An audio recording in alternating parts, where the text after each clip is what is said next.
Hi all again. I've just come back to talk about the rig that I spoke about on the last video, which some people call a German rig, but I just call it a knotless knot rig with a bait screw really. There's nothing fancy about it. It's a simple rig that I've been using for a lot of years now. Banked a lot of fish with this, a lot of big fish as well. It's a really nice rig, very durable rig as well. It's strong. I recently did a trip and took my boys fishing where we caught loads of fish on quite a prolific water, and I think I caught at least a dozen fish on one rig. Obviously I was sharpening the hook again after, but a real strong rig that will catch you multiple fish as long as everything's right. So I'm going to show you now how to tie it. It's pretty simple. If any parts that you don't understand or anything, you can leave some messages and I'll answer them, no problem. But it is a simple rig that will bank your fish anywhere. It can be cast anywhere. It's a very good rig for anti-tangle properties. I mean, I'm using a lead core sort of drop-off system here, but you can use this section of the rig. You can use anything you want really. It could be any form of tubing, tungsten coated tubing, any form of anti-tangle thing, or you could obviously use this rig on a helicopter style, just the same, whichever lead system you choose to use. This rig's pretty good for all of them. So let's get on to tying it.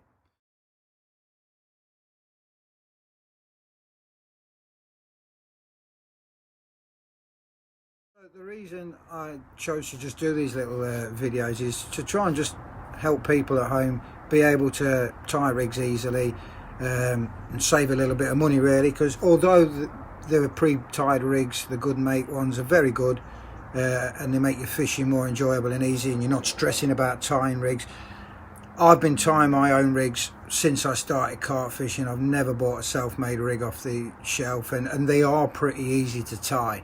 You don't need many components. They don't have to be the expensive components, the big names and stuff. If you shop about, you can find equivalents that are good prices, that are equally as good. I mean, but as you saw in the product list, that the components list that we put on before, you can use an alternative brand to any of these. I haven't branded any of them. These are just the pieces I use. But let's start tying this rig. So firstly, we've got the 14 inches of, this is actually a coated braid, but I don't strip any of the coating at all whatsoever. You can use a good nylon for this. It will work really well with a nylon rig, you know, even cheaper than using a coated braid. But I just like this stuff. It's stiff yet quite supple. And the way that this rig works in the fish's mouth, it's quite peculiar, with this being a stiff section that is going into the fish's mouth with a lot of moving parts in and around the hook and the bait. It's just something a little bit different to what a lot of people use. So here we go.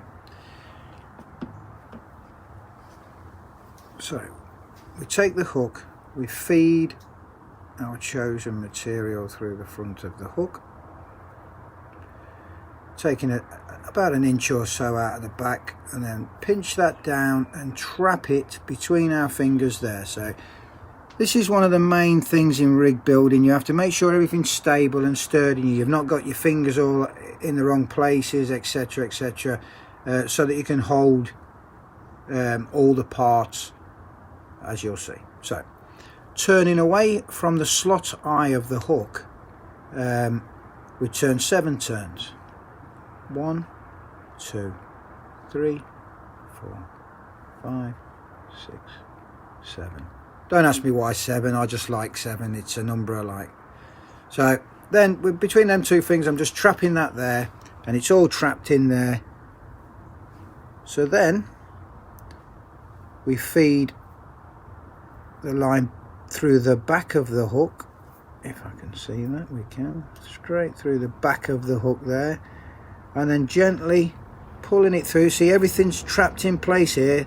I can mess around. If my phone was to ring, I could answer it. If I got a bite, I could put it down and probably still pick this rig up and continue. So everything's in So then we just slowly pull that up, make sure everything's all in line and nice before we go for the final pull. Give that a little tug, just like that, and that's perfect, nice, neat little knot. Now, just the way that the hook sits off of that knot kicks the rig straight away, which is looking really good. No need for any plastic kicker on there. There's absolutely no need. So it saves money again, making it an even cheaper rig to tie, I suppose. So then we take that tag end off, leaving 2 to 3 millimeters, like so, just in case of any slippage. It's just me being paranoid, really. But D-rig bait screw. So there we go. So there it is, and feed that onto the hook, like so. Then our little rubber bait stopper. This is where my age comes in and I can't see things. So let's get him the right way around. We feed that onto the hook there until it just pops on the hook, and then it'll sit there.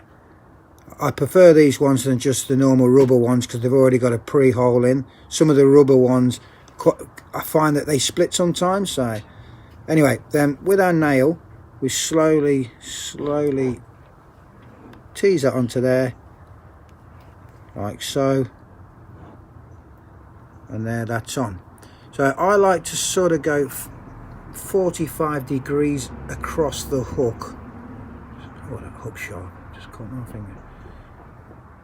Across the hook there. Some people go on the bottom of the hook, personal preference again. My head just tells me that there's a little bit more hook showing there to get into the fish with nothing to stop it. So then we come on to the bait.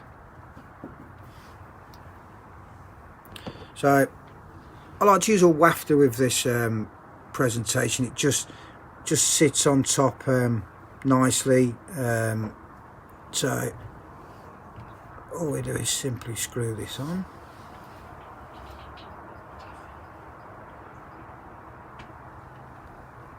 Screw that on there like so. Really easy and quick to take a bait off after a fish. You never really get any problems. I've never had a bait come off. I've never had a bait come off. They very rarely come off, even in the fight in the fish. So there's the business end done. Sitting pretty. Little test on our hand. If some of you don't know about testing the bait on your hand, it's simply run it up over your hand and the rig should turn into your hand and catch you every time. It's a good little test. There you go, every single time it goes in.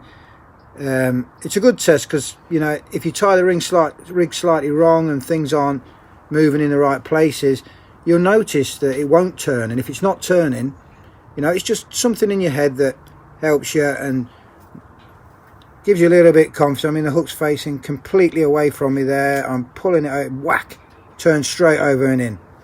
So I know that that's going to be a really effective rig.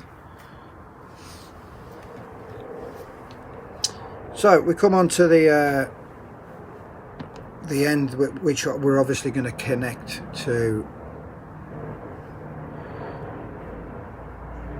our quick link swivel, quick change swivel on our chosen hook setup.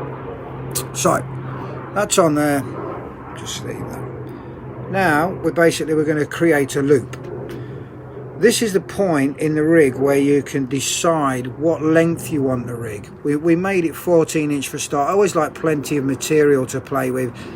If you make the rig too short and you've not got enough rig material to play with, it makes it really difficult to tie the rig, and you're fiddling at the ends of things. So I'm going to use, obviously I'm fishing here, where I'm fishing it's quite a hard ground. I'm fishing over quite small beds of bait, not big spread out bed of bait today actually. So what I would generally do is have a little bit shorter rig. The fish aren't moving big distances in between to pick up baits, so a short rig will be more effective. So basically we make a loop as such, and with that loop we wrap it around our finger and push it straight back through. It's as simple as that, as simple as that.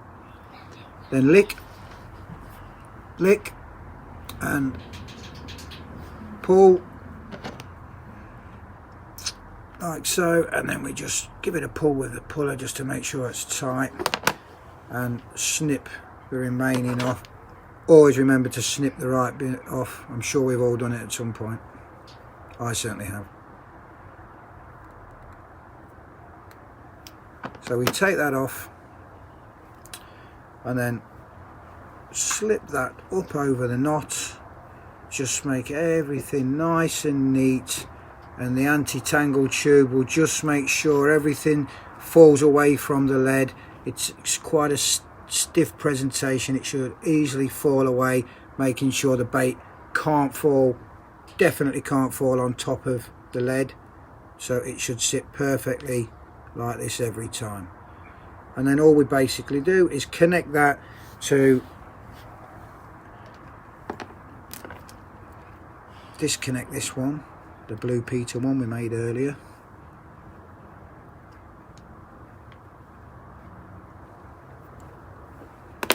And connect our brand new rig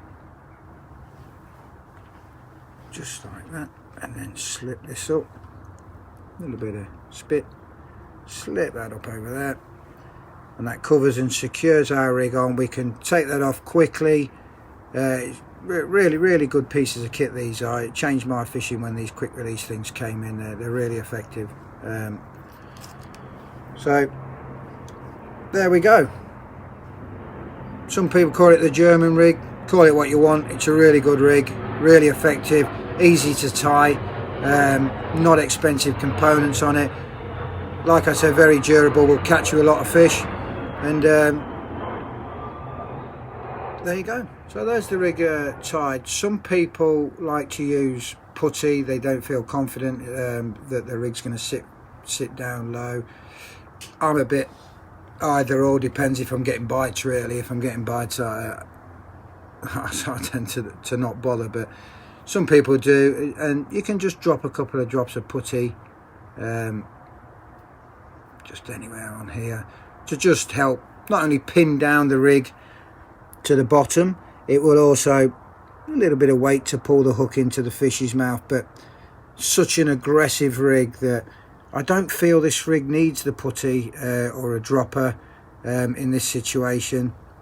So I'm quite happy to not have them on, but if you do feel the need, just drop a little bit of putty on there, and there we go. So as you can see, the wafter just sits perfectly above the hook, sitting pretty ready for a bite, and the tube coming in is kind of mimicking a feeding fish, but it's obviously a hard surface so the hook doesn't stick. But you'll see that the hook, once it is ejected, it automatically sits pretty again, ready for another feeding fish coming along.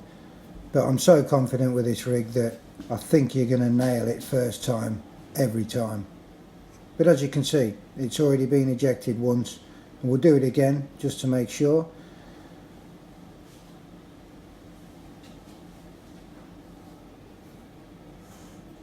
Ejected again, and as you can see, it's sitting perfect again. And there's the proof in the pudding. Fish nailed in the bottom lip.